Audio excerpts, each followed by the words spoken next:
Son ya las 9:40. Continuamos en Ampliación de Noticias. Conversamos a esta hora de la mañana con el señor Omar Castro, el exgerente general de CPI. Y precisamente lo que tenemos aquí en nuestras manos es el resultado de la última encuesta que ha llevado a cabo la empresa, que habla, por ejemplo, de la aprobación del gobierno, la aprobación de la gestión de Dina Boluarte, la aprobación del Congreso de la República, pero también algunas otras preguntas sumamente interesantes sobre la Asamblea Constituyente, el adelanto de elecciones y más. Bienvenidos, muchas gracias por acompañarnos. Muchas gracias por la invitación. Buenos días, Mávila, Fernando. Buenos días, Omar Castro. Bueno, los resultados sobre la aprobación de la presidenta Boluarte de alguna manera se mantienen en lo que ya habíamos conocido. Hay un 71.6% de desaprobación de personas que responden a la pregunta desaprobando la gestión de la actual presidenta frente a un 20.1% que la aprueba. Y esto, bueno, la aprobación sin duda es mayor en Lima, ¿no? Y es mucho menor en la zona Sierra Centro y Sur de nuestro país. Es correcto. Respecto a la última medición de opinión pública que hicimos en enero, hay una diferencia de un punto porcentual entre la aprobación y la desaprobación. Es decir, la desaprobación sube en 1%, de 70 a 71, y la aprobación cae de 21 que tenía en enero a 20 que tiene ahora en marzo. Ahora, ¿diría que es una tendencia o está dentro de lo que se podría considerar el margen de error? Ha venido cayendo, Mávila, ha venido cayendo en realidad en las últimas mediciones que hemos venido haciendo. Si bien es cierto, está todavía esa caída, esa diferencia dentro del margen de error que tiene la encuesta misma, hay una caída constante, pequeña, pero sostenida. Ahora, es importante decir que este campo nosotros lo hemos hecho entre el día 7 y 10, con cuestionario hecho el día 6 en la noche, y no hemos tomado en cuenta, primero, el tema que se volvió tan mediático, esta desgracia de los 6 soldados fallecidos, que salió la noticia el día 7 en la tarde,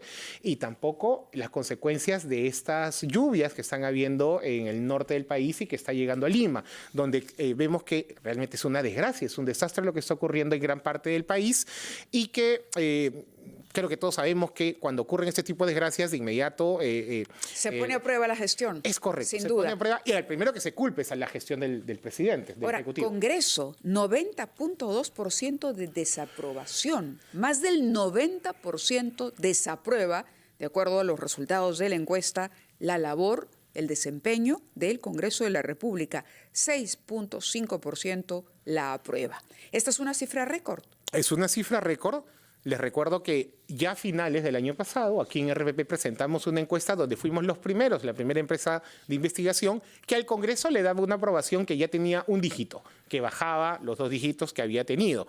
Y ahora lo que estamos diciendo, somos los primeros en decir que la desaprobación ya pasa el 90%, llega la desaprobación a un 90.2% y la aprobación a un 6.5%. Es la cifra, la aprobación más pequeña históricamente hablando. Bueno, hemos tenido el buffet, los gastos, los aviones, quienes les quitan parte de su remuneración a sus trabajadores, y hemos tenido finalmente al señor Cordero, ya, listo, colaborando de Fuerza Popular con la inteligencia paralela de Pedro Castillo. Y Fernando, y fundamentalmente esta decisión o terquedad de alguna manera de no escuchar a la población con el tema del adelanto de elecciones, sea en el 2023 o el 2024. O sea, hay una gran mayoría que habla de adelanto de elecciones, que quiere adelanto de elecciones, y sienten hoy que el Congreso es una traba.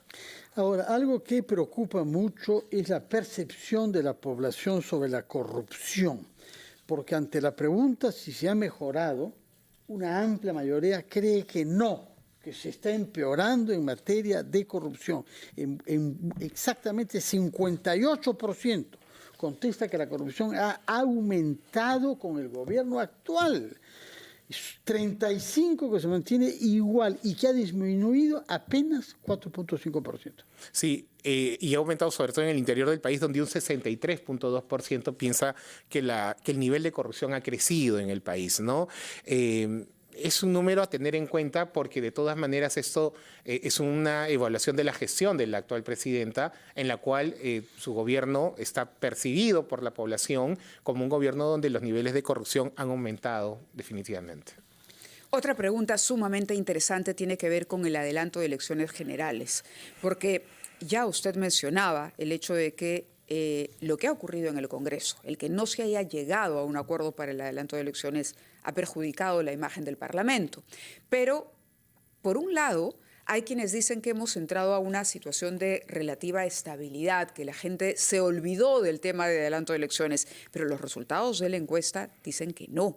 80.2% están a favor de adelantar las elecciones, en contra 18.1%, pero 80% a favor del adelanto. Es más, adelanto para este año. Es correcto. Y acá es uno de los puntos, el tema de adelanto de elecciones, donde no tenemos a un país de alguna manera polarizado, porque siempre en los últimos años, en realidad, hemos visto a Lima con una intención distinta al interior del país, sobre todo en el tema electoral. No es parejo en números, pero sí hay una diferencia. A favor en Lima del adelanto de elecciones en este 2023 está el 69.4%. Casi el 70% de Lima desea un adelanto de elecciones este año. Y en el interior del país es 86.7%, más cercano al 90%. ¿No? Entonces, vemos que sí hay un interés mayoritario, tanto en Lima, en la capital, como en el interior del país, en que se adelante elecciones. Claro, es un adelanto, quizás la gente está harta de la clase política, ya lo hemos visto en otras respuestas a otras encuestas de opinión. El tema es que también hay que entender responsablemente que viene, ¿no? Claro. O sea, ¿qué vendría? O sea, sí, sin si duda. se genera mayor inestabilidad o no. Permítame robar un poco de tiempo para hacerle una pregunta sobre educación, que es un tema clave del que no hablamos lo suficiente, puesto que 72% de los encuestados considera que la educación pública este año será igual o peor que lo que ha venido siendo hasta ahora, es decir, que el pesimismo cunde respecto de lo que es lo más importante para nuestro país, la educación. Sí, hemos hecho esta pregunta pensando obviamente en el inicio del año escolar y las expectativas de la población respecto a la educación en el país. Y si bien es cierto la mayoría, el 51.7% piensa que será igual, hay un 21.7% en el país que piensa que va a ser peor, que el nivel educativo, la situación del nivel educativo va a estar por debajo en realidad de lo que ha ocurrido en el 2022. Y solo 16 cree que se va a mejorar. Muy poco. En conclusión, un ambiente de pesimismo todavía. Muy pesimismo, mucho pesimismo en realidad. En la sierra y centro-sur del país, el 6.8% piensa que va a estar mejor, es casi nada en realidad. Y bueno, es uno de los elementos que tiene que tener muy en cuenta. Omar Castro, muchas gracias por decirnos las cosas como son, gusten o no, eso es lo que las cifras muestran según su encuesta. Recuerdo que usted es el gerente general de CPI, una empresa dedicada a las encuestas de opinión pública. Muchas gracias, Omar Castro. Mávila, nos vamos a una pausa. Muchas gracias antes de a ustedes. entrar al segmento final de Ampliación de Noticias.